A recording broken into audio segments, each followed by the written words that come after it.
morning. I'm Michael Kovnat, and this is the Next Big Idea Daily, your shortcut to the smartest new nonfiction, one big idea at a time. Make sure you're following the show on your favorite platform, and if you like it, please leave us a 5-star rating and a glowing review so others can find it too. Now, I've got a question. Are you ambitious?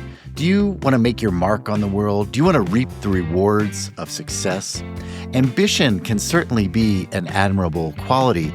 In our culture, we cheer for hustle, celebrate the grind, and admire those who take big swings. But if you're running in the wrong direction, all that ambition just gets you lost faster. Former Navy SEAL Commander Mike Hayes says the real trick isn't more drive, it's better aim. In his new book, Mission Driven, The Path to a Life of Purpose, he shows us how to swap empty ambition for a mission that actually matters. Mike joins us with some big ideas from his book right after this quick break.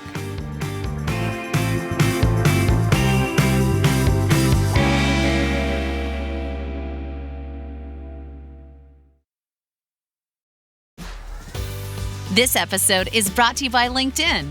Psst, healthcare pros, word's out, and it's too good to keep quiet. Look, LinkedIn is revolutionizing job hunting, making it possible to search by specialty, shift preference, and salary. Endless scrolling is out. Whether it's a mental health therapist or dental hygienist, finding the perfect role is faster and easier than ever. Head to linkedin.com/healthcare and start your search today. Hey, it's Paris. You know I love sparkly things, right? Like stars. Duh. And thanks to Hilton and AutoCamp, I just slept under them. Picture me, serving looks by the fire outside my luxurious Airstream, making s'mores with the kids, while a national park is our backdrop. The great outdoors meets Hilton hospitality. That's hot.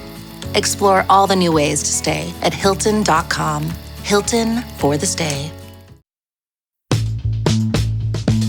I'm Mike Hayes, former Navy SEAL Commander, White House Fellow, C-Suite Executive, and the author of Mission Driven. This book is designed to operationalize the conversations I have every day trying to help people make the right decisions for their lives, to help you discover who you want to be and what you need to do to get there. Here are 5 key insights from Mission Driven that I'd love to share. Insight number 1. Who is the foundation for what? I've had a lot of jobs, from a dishwasher at a local restaurant when I was 16, to the SEALs, the White House, the C-Suite, and beyond. And while the details of each role, what I call the what, absolutely matter, the who, the person you are, regardless of the role, matters far more. It's a shame that all too often we start off conversations asking people what they do instead of trying to learn about who they are, because it's the who that will take you to your ultimate destination. When I talk about the who, I'm really talking about the you deep down and the life you want to live, a level up from what you actually spend your time doing. Your who is formed by the principles that guide you. It's the aspirational person you're hoping to be, the one you see and want to see when you look in the mirror. I'm talking vision. Are you the community builder who brings everyone together? The class clown, ensuring the people around you are always laughing? Are you the personality hire who may be half a step slower intellectually, but the one individual who can unite the whole office? Are you an adventurer and an explorer? A dreamer? A doer? A caregiver? You may be all of these or none of them, but you are someone composed of a set of ideas and ideals, interests and passions, goals and guiding lights. The what changes throughout life, but understanding your who deeply, meaningfully, powerfully is the only way to land on the right what. And the gap between your who and your what is where pretty much all of your disappointments and frustrations lie. The wider the gap, the emptier you feel, and the more you want to run away from your life and start again. Narrow the gap, and you feel whole, satisfied, and mission-driven. So to find the right what, you have no choice. You have to start with the who. Insight number 2, ambition is fuel. Make sure it's pushing you in the right direction. Ambition is very much the concrete application of our who. It means having a goal we're working toward and a level of determination around attaining it. The intensity around that desire is ambition. which makes ambition a great thing when it's taking us to the right place, and potentially a harmful quality when it leads us astray. Ambition is the fuel that drives the train faster and faster, so we want to be sure it's headed to the right station. High-performing individuals fall into a dangerous trap when they act without having a crystal-clear destination in mind.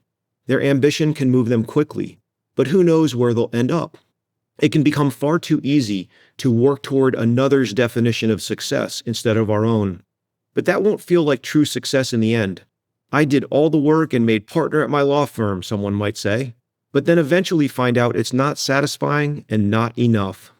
That's because ambition might have moved them forward without a careful consideration of what success as a firm lawyer would mean. For some people, that success is exactly what they're looking for, but for others it may not be. One of the masters of ambition I had the privilege to work with was Pat Gelsinger, the former CEO of VMware and Intel. When he was at VMware, where I served as Chief Operating Officer, Pat held people to an ambitiously high standard and pushed them to accomplish even more than they ever imagined. Many people would say that his pushes were impossible, and sometimes they were, but sometimes they weren't, and extraordinary breakthroughs were achieved. Pat knew that if he didn't push, no one would. When he left VMware, Pat urged me to continue to set and uphold high standards. Without that pressure, the company's performance will be mediocre. He was right.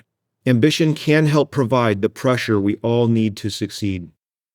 Insight number 3, giving pays off in the short run and the long run. Most of us understand how giving pays dividends in the moment. For instance, visiting wounded warriors when I was in the SEALs was ostensibly for their benefit. But I always left those visits profoundly moved, inspired, and energized to be and do more. But I make the case that it pays dividends in the long run even more. Giving pays off in the collective sense because a world in which we are all oriented toward giving is a better world. And individually, it pays off because if you make yourself worthy of being invested in, people will invest in you. Helpers recognize those same impulses in others. They understand who has the same orientation to give back and who does not. You start out doing it because it's the right thing, and once you recognize that helping yields a great return, you keep on doing it. The insight I want to insist on: it does not diminish the service you provide if you act strategically. It does not make you a craven individual if you give in ways that you imagine might lead to opportunities in the future. The giving still counts, and it's important to realize that. Helping my friend's son get an internship still counts, even if as I make those phone calls, I use them as opportunities to remind the people I'm calling that I exist, and that I am always here to help them. It still counts if I use it as a chance to network an introduction to someone I might have never otherwise had a chance to meet. It is perfectly okay, and, in fact, entirely reasonable to invest in the kinds of giving activities that are more likely to come back to you in positive ways. Insight number 4. A job search should be top-down, not bottom-up. Our best professional opportunities are found within the intersection of what gives us energy, what we are good at, and what the world needs. But you have to do the work to figure out where that takes you, and not just react to the jobs that fall into your lap. So many SEALs, for instance, struggle when they've transitioned from the military, because they don't truly know what they're looking for. The life of a SEAL is so focused on the day-to-day of being in the military that there's little room to do the kind of bigger picture thinking that's necessary. I've seen too many ex-SEALs start their job search with an open-ended call to their network, hoping an opportunity comes through. But that's a prime example of what I'd call bottom-up thinking. You take the couple of choices you've been given and pick the best of them. Sometimes that's fine and sometimes it works out. But oftentimes, none of what emerges from a haphazard process like that is going to be right. You might end up with a decent job, but is your mission going to emerge from what happens to be top of mind for the people you think to reach out to? The better way to find what will achieve your mission is far more often top-down. It doesn't matter what opportunities are out there unless they're the right ones. You need to direct the search, know what you're looking for, and take intentional action to generate the very best, most targeted opportunities for you. Insight number 5. We can all strive to change the world. In the corporate arena, there is a scoreboard: stock price, revenue growth, net profit, a person's own salary, a number, perhaps flawed, against which people can judge their value. But feeling valued and feeling like what you are doing has value to your community and to the world is about so much more than just a number. We all have to ask ourselves the questions. Are we having the kind of impact we want? Is our mission the right one? You should never be spending your time pursuing a mission where you don't see that ultimate value, whether the value is lifting up billions of others through an issue you care deeply about, or giving you the financial flexibility to live the life you want. Having a purpose when I was a SEAL was easy. The impact was often quite clear. Life and death, solving very tangible problems around the globe. But finding purpose when it isn't quite so obvious can be more challenging. The important part isn't what we do, but that we do something, or lots of somethings.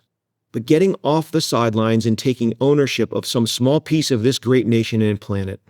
We have to remember that everything is steered by someone, and so we just need to be one of those someones steering society in the direction we want it to move in.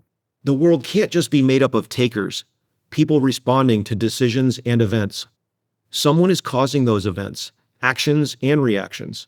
And there's no reason it shouldn't be you, me, all of us. In the SEALs, we say a person dies 2 deaths. One is the physical, and the other is the last time anyone on Earth says their name.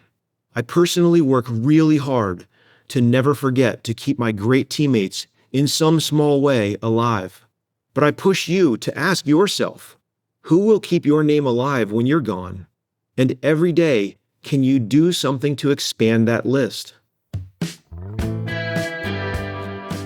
Thank you, Mike. All right, everyone, you can get a copy of Mission Driven using the link in the episode notes.